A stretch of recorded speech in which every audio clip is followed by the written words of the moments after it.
Eu compartilharei com vocês hoje, então, mais um salmo nesta seleção de salmos do livro 1. E eu quero hoje trabalhar o salmo de número 2 com você e nós pensarmos sobre a seguinte ideia: o reino inabalável do Senhor. Eu vou ler o texto do salmo, você acompanha a leitura aí com atenção. Por que as nações se enfurecem tanto? Por que perdem seu tempo com planos inúteis? Os reis da terra se preparam para a batalha, os governantes conspiram juntos contra o Senhor e contra seu ungido. Vamos quebrar estas correntes, eles dizem. Vamos nos libertar da escravidão. Aquele que governa nos céus ri. O Senhor zomba deles. Então, em sua ira, ele os repreende e com sua fúria os aterroriza. Ele diz: estabeleci meu rei no trono em Sião, em meu santo monte. O rei proclama o decreto do Senhor. O Senhor me disse: você é meu filho, hoje eu o gerei.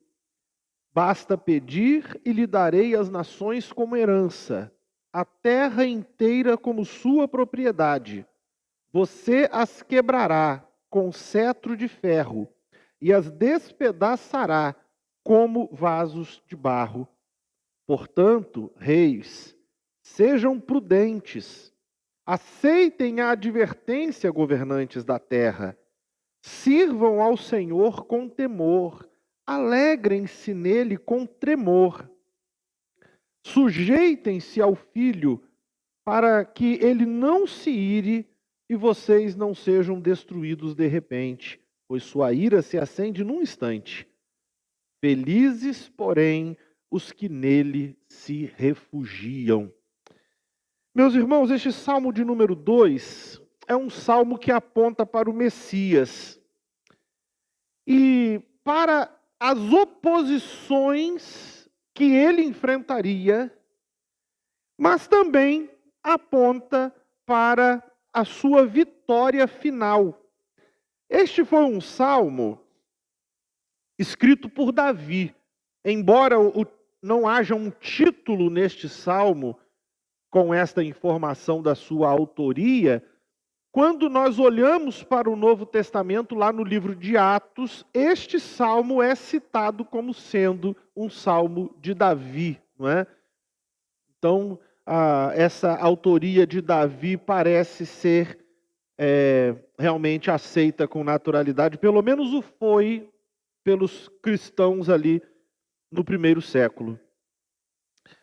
Provavelmente, este salmo tenha sido escrito para a coroação de Davi. E nós vamos perceber neste salmo algo que ele aponta naturalmente para um rei, mas ele aponta também para aquele rei de Deus, ungido do Senhor. Por ocasião da coroação de um novo rei, os povos que estavam sujeitos a ele poderiam eventualmente se rebelar. Imaginem só, é uma troca de governo. Então eles poderiam eventualmente se rebelar. Esse salmo mostra um tanto disso quando ele fala sobre estas nações que se levantam, que se enfurecem. E este salmo vai exaltar, então, a autoridade daquele rei ungido por Deus. Daquele rei que tem uma autoridade proveniente do Senhor. Mas quando os primeiros cristãos leram este salmo, eu gostaria até de mostrar para você, olha comigo, Atos capítulo 4, versículo 26 em diante. Atos capítulo 4, a partir do versículo 26. Deixa eu ler o 25 com você também, porque é o texto em que atribui-se a Davi.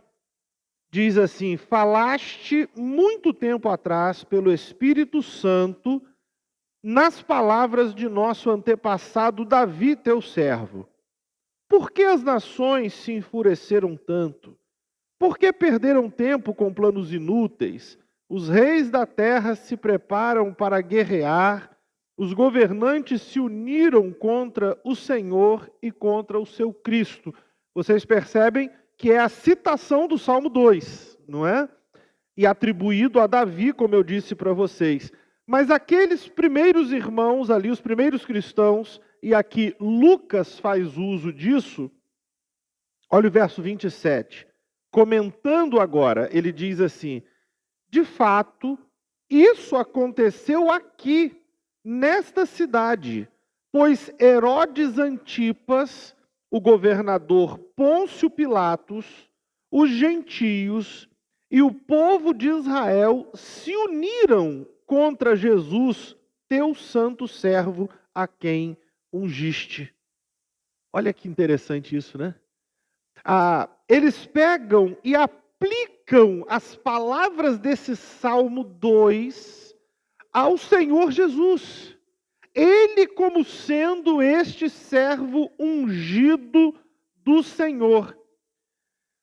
Assim como aconteceu, e nós vimos isso no sermão da semana passada, que no Salmo 1 nós vimos ali apresentado a eles 2 caminhos. Aqui neste Salmo de número 2 também são apresentados 2 caminhos. Mas trata-se do caminho da rebelião e do caminho da submissão. Nós lemos aqui, nos versos iniciais, este salmo falando sobre nações enfurecidas, rebelando-se contra o Senhor e contra seu ungido. Esse termo nações que aí aparece é o termo gentio, não é? Que você já está familiarizado com ele também. Se refere a povos estrangeiros, a não-judeus. Então ele está citando aqui todas aquelas nações pagãs que estavam ali no entorno do povo de Deus. E é também, para nós, uma representação da humanidade como um todo. Quando ele fala sobre as nações, ele está também apontando para esta humanidade cheia de ódio, em rebelião contra Deus, em rebelião contra o seu Filho Jesus. Ok? Então, este salmo nos faz pensar sobre esta realidade também daqueles que não reconhecem o Senhor e estão em oposição a Ele. O salmista, ele começa questionando, se perguntando por quê. Tamanha é a insensatez que representa a atitude de rebelião contra Deus. Ele pergunta por quê? Ele chega a dizer que os planos das nações são perda de tempo, são inúteis realmente. Estas nações e os seus governantes, elas rejeitam completamente a autoridade do Senhor e a autoridade do Messias.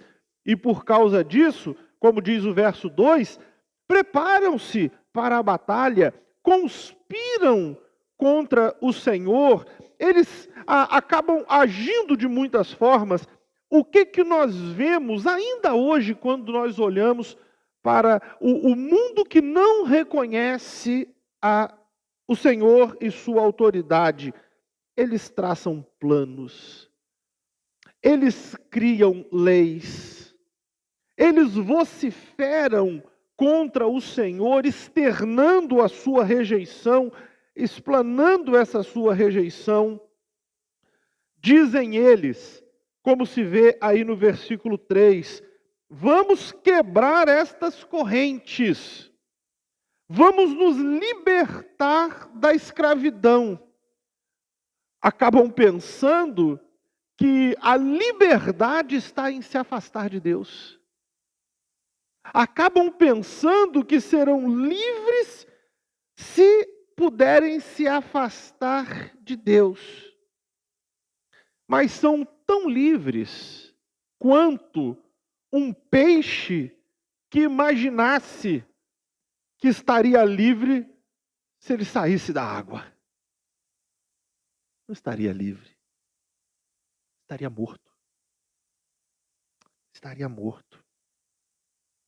E aí diz o verso de número 4, que o Senhor ri desses planos.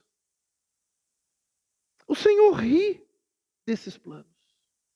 E eu acho interessante nós pensarmos nisso, porque aquilo que aos olhos humanos pode parecer uma grande ameaça, que faz com que a gente às vezes se sinta arrepiado até de pavor. Isso que aos olhos humanos parece uma grande ameaça, aos olhos do Senhor é patético. É patético.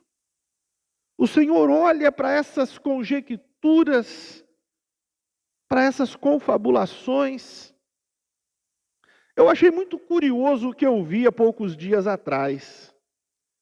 Uma esquete de humor, e foi feito um corte dela, e um humorista brinca com o outro assim: eu sou ateu. O outro lá estaria representando, pelo que parece lá, alguém do inferno, um demônio, alguma coisa parecida com essa assim. Mas era um quadro de humor. E aí ele diz assim, ele responde a ele assim: ah, engraçado, a gente aqui comenta isso e a gente ri.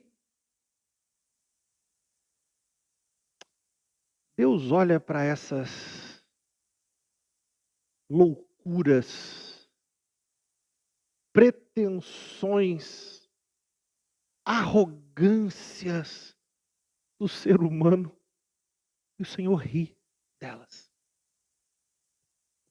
Ele zomba disso. Porque enquanto os seres humanos estão se debatendo e criando situações e fazem uma espuma enorme por conta dessa agitação toda, que faz com que eles se achem muita coisa, e faz com que a gente às vezes tenha medo. Não sei você, mas algumas vezes a gente olha o rumo que as coisas tomam e a gente fala assim: Senhor, o que é isso? Parece que esses que estão lutando contra Deus parecem estar tendo algum êxito até. Em vários momentos temos a sensação, pelo menos eu tenho. Mas o Senhor está sentado no seu trono no céu, calmo, sereno, onipotente, sem nada a temer diante das maiores estratégias e forças criadas pelos seres humanos. Ao mesmo tempo, o Senhor enfrenta a oposição levantada contra eles. Olha o verso de número 5 deste salmo. Ele diz: então em sua ira ele os repreende, e com sua fúria os aterroriza. O Senhor permite sim que a sua justa indignação contra a rebelião dos seres humanos tenha lugar. Tenha lugar. Ele ri das pretensões, da arrogância do ser humano, mas ele permite que a sua indignação completamente justa contra esta rebelião tenha lugar, e o Senhor então os repreende. O Senhor derrama sobre eles a sua ira, os aterroriza. Mas o Senhor crava uma coisa que nós precisamos atentar para ela aqui de uma forma interessante, quando ele diz no verso 6 o seguinte: estabeleci meu rei no trono em Sião, em meu santo monte. Os homens estão agitados, mas o Senhor diz assim: mas o meu rei está estabelecido no trono. E de forma perseverante, meus irmãos, Deus vem cumprindo o seu plano eterno. Ele vem cumprindo. E nada pode frustrar o Senhor nisso tudo. Nada pode. De uma maneira decidida, perseverante, a sua vontade vem se realizando. Esse rei no trono, ele proclama publicamente o decreto do Senhor. E aí você poderá ver isso nos versos 7, 8 e 9, esse decreto do Senhor. Ele começa nesse decreto dizendo: você é meu filho, hoje te gerei. Deus reforça então que este rei é um filho, é alguém então com o direito sobre toda a sua possessão, é alguém pleno no exercício do direito sobre tudo isso que foi criado por Deus, tudo isso. Esse é o filho que está ali, totalmente assentado no seu direito. Eu acho interessante, mais uma vez, olharmos para o livro de Atos. E agora veremos o apóstolo Paulo, lá em Atos capítulo 13, ele dizendo que Deus cumpriu essa promessa em Jesus. Capítulo 13, versículo 33. Ele diz assim: e agora Deus cumpriu para nós, os descendentes deles, ao ressuscitar Jesus. Isto é, que o segundo salmo diz a respeito dele: você é meu filho, hoje eu o gerei. Ele está dizendo, a ressurreição do Senhor Jesus confirmou que ele é esse filho de Deus. Esse filho de Deus. Então o rei está proclamando o decreto do Senhor. Ele ainda diz assim, verso 8, como parte desse decreto: peça e lhe darei as nações como herança.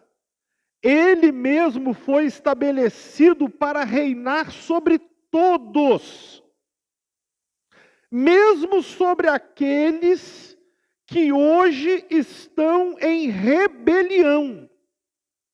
Mas o Senhor foi estabelecido um rei sobre todos. E aí é uma coisa interessante nós pensarmos nisso. Você está acostumado a pensar na igreja como sendo uma expressão do reino do Senhor. Mas a igreja é, na verdade, aquela parte do reino que o reconheceu como rei e se submete à sua autoridade, que foi perdoada por ele e reconciliada com o Pai. Mas e as demais pessoas? As demais pessoas também estão sob o seu domínio, porém em rebelião. Mas o Senhor não perdeu o seu direito de rei, a sua autoridade de rei sobre eles. Tão somente ele peça e todos se curvarão a ele. Todos. Ele diz ainda como parte do decreto no verso 9: você as quebrará com cetro de ferro. Essa expressão traz para nós uma ideia que de força, de autoridade. Porque todos, mesmo os inimigos de Deus, estão sujeitos a seu poder. Assim como os servos estão sob o domínio da sua graça. Mas aqueles que se posicionam na rebelião não estão fora disso. Nesse verso 9, ele menciona ainda que as despedaçará como vasos de barro. Vasos de barro despedaçados não podem mais ser reparados. O barro que foi remodelado lá em Jeremias era um barro ainda cru, moldável. Mas uma vez que ele tenha sido levado ao fogo e, nessa expressão, assado, vamos dizer assim, aquele material não é mais maleável. E quando por acaso ele é despedaçado, aquilo é o seu fim mesmo. É o seu fim mesmo. Esta é uma alusão que ele faz ao dia do juízo, quando o Senhor julgará os ímpios. Todas as maquinações dos ímpios serão frustradas e desfeitas pelo Senhor, porque Ele tem esta autoridade em suas mãos. O salmista, então, nos últimos versos deste salmo, versos 10 a 12, ele admoesta os reis que são hostis. Primeiramente, ele se dirige às nações, no verso de número 10. Portanto, reis, sejam prudentes. Aceitem a advertência, governantes da terra. O tom é um tom ameaçador, é verdade, mas é também cheio de graça, porque ele estende essa salvação do Senhor a todas as nações da terra, que são chamadas a dar ouvidos, a aceitar a advertência. Ele os admoesta ainda no verso de número 11, dizendo: sirvam ao Senhor e alegrem-se nele com temor e tremor. Ou seja, abandonem a atitude de rebelião. Abandonem. Larguem de lado essas conspirações e maquinações. Parem de querer cultivar no coração esta atitude de rebelião contra o Senhor. Larguem isso. E procurem, sim, ter alegria em servir ao Senhor. Alegrem-se nisso. No início do verso 12, ainda nessa admoestação, ele diz assim: sujeitem-se ao Filho, para que ele não se ire. Um dia, a ira divina eliminará todos os orgulhosos, os soberbos da terra. Todos. Mas ele está dizendo: sujeitem-se ao Filho, para que isso não atinja vocês. Eu não sei se a sua tradução usa isso, mas algumas traduções, nessa frase está assim: beijem o Filho. Talvez a Bíblia de alguns de vocês use essa expressão. Qual que é a ideia aqui? Porque como que você, na antiguidade, demonstraria a sua sujeição a um rei? Em geral, você lhe beijaria a mão, ou quem sabe a sua roupa, a orla da sua roupa, talvez o pé. Era uma maneira de você demonstrar sujeição a um rei. E o salmista está dizendo assim: beijem o Filho. Beijem o Filho. A ideia é expressar fidelidade ao Filho de Deus. Reconhecê-lo como esse rei estabelecido. Como esse rei de Deus, estabelecido pelo Senhor, com toda a autoridade, e se submeter, portanto, ao seu reinado. Nós começamos esse culto aqui lendo aquele verso daquela oração dominical, ensinada pelo Senhor. Você já deve ter dito alguma vez: venha o teu reino, seja feita a tua vontade, assim na terra como no céu. Nós somos chamados a reconhecer esse rei e submeter-nos ao seu reinado. O salmista diz que assim vocês não serão destruídos de repente quando Deus executar o seu juízo. Então trata-se de um apelo ao arrependimento, que é dirigido a todos aqueles que se encontram em rebelião. Reconheçam o Senhor, submetam-se a Ele, a fim de que, quando o Senhor executar o seu juízo contra os rebeldes, vocês não sejam assim condenados juntos com Ele, com eles. O Salmo completa com a seguinte frase: felizes os que nele se refugiam. É interessante nós pensarmos isso, porque ele convida, então, apela a que esta humanidade busque o Senhor, garantindo que quem busca o Senhor é feliz, é bem-aventurado. Esta salvação tem sido oferecida amplamente pelo Senhor. O mesmo Deus que condena o ímpio oferece salvação aos que se arrependerem e se submeterem ao Filho. Meus irmãos, eu quero fazer algumas brevíssimas aplicações desse texto que acabamos de ler aqui e examinar. A primeira aplicação, eu acredito que talvez ela tenha ficado clara para você já, mas eu gostaria de frisá-la para que você tivesse isso muito claro em seu coração.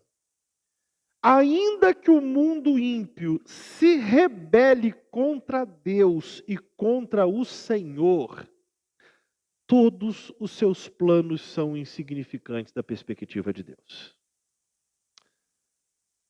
Pense em todas as ciladas malignas que você puder imaginar, que a gente vê sendo construída na nossa sociedade, à nossa volta, da perspectiva do Senhor, risíveis. Eles podem lançar ataques, criar leis contrárias, podem até maltratar alguns, mas o Senhor continua firme no seu trono e ri de todas essas iniciativas. O que eu quero que você perceba? Que independente dos rumos da história imediata, eu digo história imediata porque nós temos uma tendência a pensarmos que o que a gente vive hoje, só nós vivemos, nunca ninguém mais viveu. Mas, meus irmãos, ao longo do tempo, sempre existiu gente depravada. Sempre existiu homens poderosos e arrogantes. Sempre. Mas o que aconteceu com cada um deles? Passaram. Passaram. E o Senhor continua no seu trono. Então que a gente tenha esse discernimento, que independente dos rumos da história imediata, independente do crescimento do poder dos homens, o reino do Senhor Jesus não pode ser abalado. Não pode ser abalado. Independente disso. E ainda que o mundo venha a ser cruel conosco, e é possível sim que seja, temos essa certeza firme em nós. O Senhor vencerá no final, e nós venceremos com Ele. Tenha isso firme no seu coração. Nenhuma das maquinações humanas tem real significado aos olhos do Senhor. O nosso Rei vencerá e nós venceremos com Ele. A segunda lição que eu penso ser importante destacar aqui, embora também, imagino já muito clara, o reino do Senhor está estabelecido e este rei é Jesus. O rei é Jesus. Nós vivemos um momento agora curioso, porque o Senhor, quando veio a esta terra, o Senhor inaugurou o seu reino. Mas na sua volta, nós veremos a manifestação plena, incontestável desse reino. O Senhor virá e nós veremos a manifestação do seu reino. O tempo que nós vivemos hoje é um tempo em que nós ainda podemos ver a rebelião neste mundo. O que nós vemos hoje ainda é esta realidade entre aqueles que se renderam ao Senhor e a rebelião daqueles que não se renderam. Mas a Bíblia nos garante um momento em que todo joelho se dobrará. Todo. Sabe qual que é o convite do Salmo de número 2? Para que nós reconheçamos a autoridade de Jesus e nos submetamos voluntariamente ao seu governo. De coração, voluntariamente, que a gente abandone a insensatez, que a gente dê ouvidos ao Senhor e se volte para Ele de coração. Esse reino está certo. A dureza de coração de alguns tem feito com que se fechem e não se submetam. Mas haverá um dia em que, ainda que com o orgulho quebrado, todo joelho precisará se dobrar. Todo joelho. Mas o Salmo 2, então, é um chamado para nós voluntariamente nos submetermos ao governo do Senhor na nossa vida. Voluntariamente. Lembre-se disso sempre. Esta é a mensagem que nós levamos para as pessoas. Submetam-se ao Senhor agora. Entendam esse amor do Senhor agora. Entendam. A terceira coisa que quero destacar aqui como uma lição para nós, uma aplicação, é que quem quer honrar a Deus deve se submeter ao Filho. Não existe outra forma. Não existe outra maneira de fazermos isso. Se nós queremos honrar a Deus, precisamos nos submeter ao Filho. A rejeição ao Filho é gravíssima. Me ocorre aqui uma parábola contada pelo Senhor Jesus sobre um homem que tinha uma propriedade e algumas pessoas estavam encarregadas, alguns homens estavam encarregados dessa propriedade, e ele manda um mensageiro para que fosse lá e eles prestassem contas. eles matam esse mensageiro.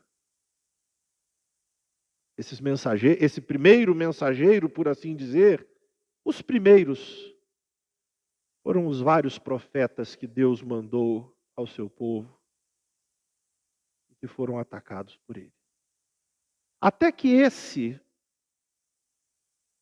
senhor, dono dessa propriedade, ele decide: eu vou mandar o meu filho, porque eles haverão de reconhecer o direito dele. Mas aqueles homens, ao ver o filho se aproximando, decidem: vamos matá-lo. E assim a gente vai virar dono disso aqui de uma vez por todas. E aí o Senhor Jesus contando isso, e ele diz assim: o que que vocês acham que o dono dessa propriedade fará?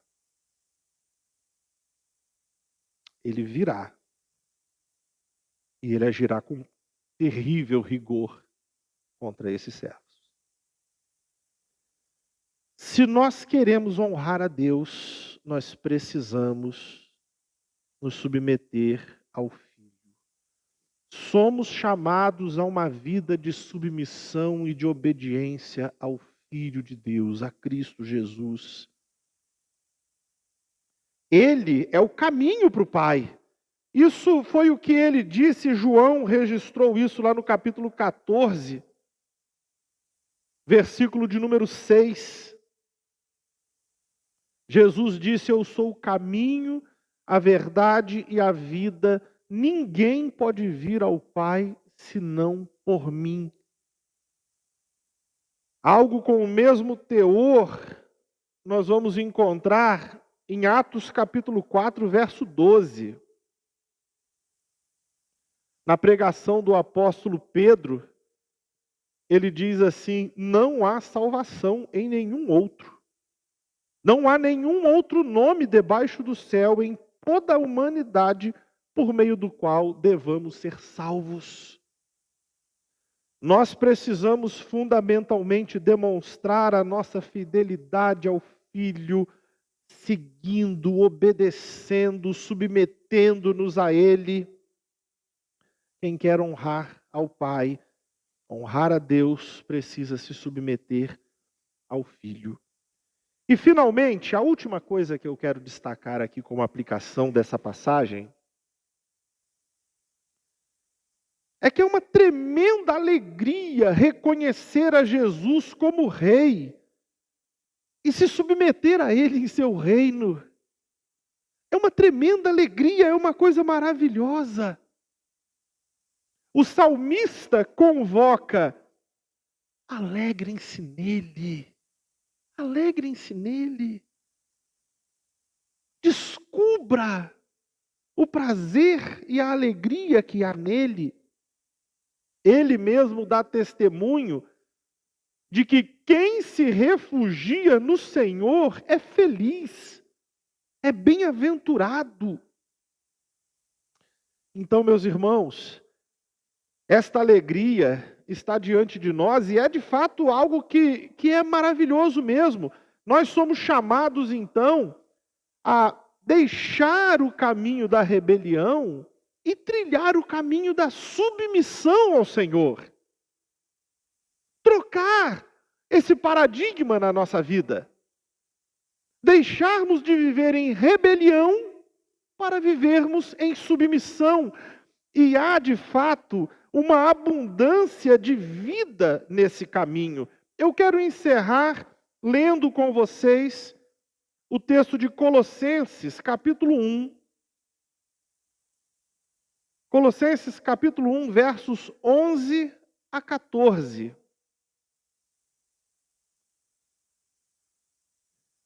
Veja só, o apóstolo Paulo diz assim a eles: oramos também para que sejam fortalecidos com o poder glorioso de Deus, a fim de que tenham toda a perseverança e paciência de que necessitam. Que sejam cheios de alegria e sempre deem graças ao Pai. Ele os capacitou para participarem da herança que pertence a seu povo santo, aqueles que vivem na luz. Ele nos resgatou do poder das trevas e nos trouxe para o reino do seu Filho amado, que comprou nossa liberdade e perdoou nossos pecados. O caminho da submissão ao Senhor está cheio de vida. É a transposição mesmo de uma realidade, como ele diz aqui, onde nós vivíamos sobre o poder das trevas, mas nós somos transportados para o reino do seu Filho amado. É cheio de vida, a alegria para quem se submete ao Senhor e ao seu reino, e que nós possamos buscar esse reino todos os dias da nossa vida, sermos submissos ao Senhor em todo o tempo, lembrando que esse reino nunca será abalado. Fechem seus olhos comigo, vamos orar.